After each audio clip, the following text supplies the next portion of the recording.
ողքայինեն։ Անկեղծ ասած, հավաքից մեծ ակնկալիքներ ունեմ, որովհետև մենք տեսնում ենք, որ ինչքան որ պայքարի ոգին մարում է, ինչքան որ այդ դիմակայությունը չկա, այնքան իշխանությունների ախորժակը ավելի է մեծանում, այնքան սանձարձակությունը ավելի նոր բնագծեր է նվաճում եւ կարծում եմ, որ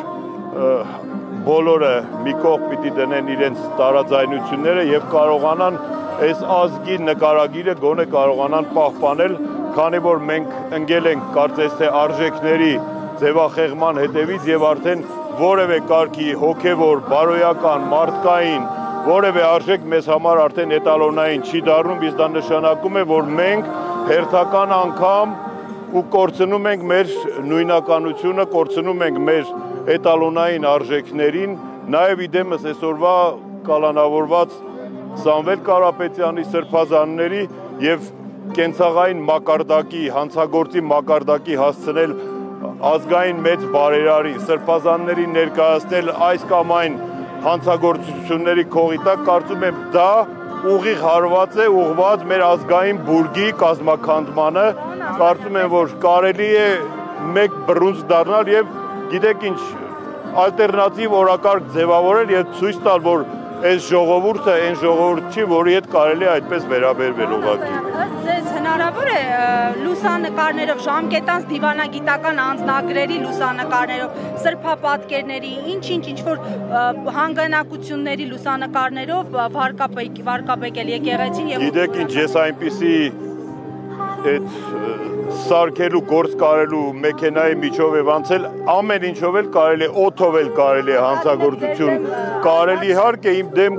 դեմ ստեղծված քրեական գործը, մնացած բոլոր շինծու քրեական գործերը, դրանք բոլորը օդից վերցրած, մեծամասնությամբ օդից վերցրած քրեական գործեր են, որոնցով ցանկացել են մեծ փուչիկ ստեղծեն եւ մարդկանց ներկայացնեն իբրև հանցագործներ։ Երեկվա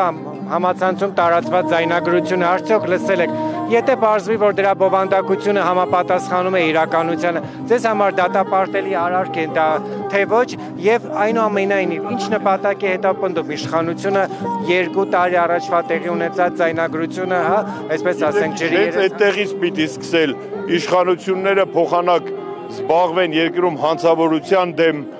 պայքարով, փոխանակ զբաղվեն օտար երկրա գործակալական կեղտոտ ցանցերի դեմ աշխատելով, լծված են միայն իրենց հետ անհամաձայնություն հայտնած անձանց խմբերի, ինստիտուտների դեմ պայքարելով եւ 2-3 տարվա վաղեմության ձայնագրությունը հենց դրա մասին է վկայում, դրանք կարծում եմ կենցաղային բնույթի խոսակցություններ են, որ ցանկացած ղեկավար, ցանկացած իր աշխատողի հետ կարող է ունենալ եւ չեմ կարծում, թե իշխանությունները, երբ որ հորդորներով, երբ որ կոչերով հանդես են գալիս, նույն բնույթի խոսակցություններ չեն, երբ որ իրենց համակիրներին հրավիրում են այս կամ այն միջոցառմանը, հանրակահավաք։ Ես իրավական, գիտեք ինչ, այս երկրում իրավակարգը այն կարգի աղճատված վիճակում է, որ իրավական գնահատականներ տալը ամենաանշնորհակալ գործն է, հետեւաբար դա ես կթողնեմ ովքեր որ փորձագետներ են, ովքեր որ բնականաբար, եթե ուղիղ ցուցում կա, եթե իշխանական լրատվամիջոցներով արդեն այդ թեման շարունակում է, հետեւաբար սլակները ուղղված են դեպի վեհափառ Հայրապետ։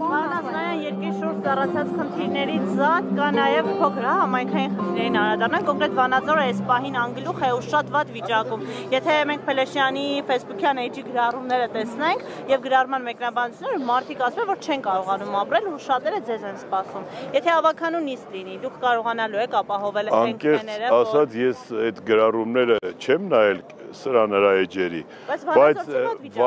բայց որոշ գրառումներ տեսել եմ կապված ավականու նիստի կամ թույլտվության դատարանների ինչ-որ որոշումների չեղարկման հետ, ես անկեղծ ասած այն կարգի անօրինականությունների եմ հանդիպել, որ իմ լավատեսությունը մյուսներից տարբերվում է նրանով, որ ես չեմ հավատում, որ իշխանությունը, որ 4 տարի ամեն գնով չի թողել Վանաձորն ունենա համայնքի ղեկավար, չեմ կարծում, թե այսօր ինչ-որ հետ քայլ է կատարել ու կարելի է մտածել կամ ավականու նիստի կամ չգիտեմ քաղաքի ղեկավարման, կառավարման մասին այս պայմաններում, որովհետև դրա համար որևէ թե օրինական, թե բարոյական նախադրյալ այս պահին չկա, իսկ մնացած այդ բոլոր կողքի խոսակցությունները կարծում եմ ժամանակավրեպ են, ժամանակը գա, երբ որ երկրում կվերականգնվի իրավակարգը, սահմանադրականությունը,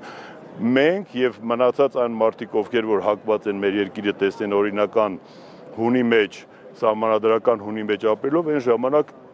կմտածենք, թե այս գործողություններին ինչ իրավական գնահատական տրվի եւ ինչպես կանգնեցվի այս անպատժելիության էսկալացիան։ Մամիկոնյան, Հետ քայլի բան չկա, որևէ ավականուն ինչ չկա, որ ես քայլ անեմ կամ հետ քայլ։ Եթեներով քաղաքականության մեջ չի կարելի խոսալ, հենց լինի որոշումս, ես ոչ մի անգամ թաքնված չեմ, որևէ միտեղ կորած չեմ, ավականուն նիստի մասին էլ այսօրվա առօրեական խոսակցություններ չկան, դրանք ընդամենը ինչ որ ուռճացրած եւ բամբասանքի մակարդակի։ Մամիկոնյան նույն ներողություն, պարոն Ասլանյան նույն խոսակցությունների շրջանակում ասում է, որ հնարավոր է Վանաձորում արտահերտ ընտրություն լինի, հաշվի առնելով, որ մեկ անգամ Վանաձորցին արդեն ընտրել է ձեզ, այս անգամ հնարավոր ընտրությանը կմասնակցեք։ Գիտեք, արտահերթ, հերթական, դրանք պիտի լինեն օրինական ընտրություններ։ Ես որևէ տեղ չեմ խուսափում, չեմ փախչում, ես չեմ կարծում, թե այսօր արտահերթ ինչ-որ գործողությունների ստեղծված իրավիճակ կա, որ կամ մասնակցենք կամ չմասնակցենք։ Մենք մասնակցում ենք այնտեղ, որտեղ հարմար են գտնում մասնակցելու, մենք կանգնած ենք մեր ժողովրդի քվեի կողքին, որևէ հետքայլ, որևէ պարագայում չի կարող լինել։ Հետեւաբար դրանք եթեներով կլինեն, չլինի, կարծես թե ինձ մեկը իմ հետ խորհրդակցել է, երբ որ ինձ տալ են 2 տարի 7 ամիս կալանքի մեջ պահել, հիմա էլ խորհրդակցեն արտահերթ անեն, թե արտահերթ չանեն։ Դա մեր հարմարավետության ընդամենը երևակայությունն է, երբ որ կլինի որևէ process, որևէ գործողություն, ես իմ հրապարակային կարծիքը կասեմ։ Շնորհակալ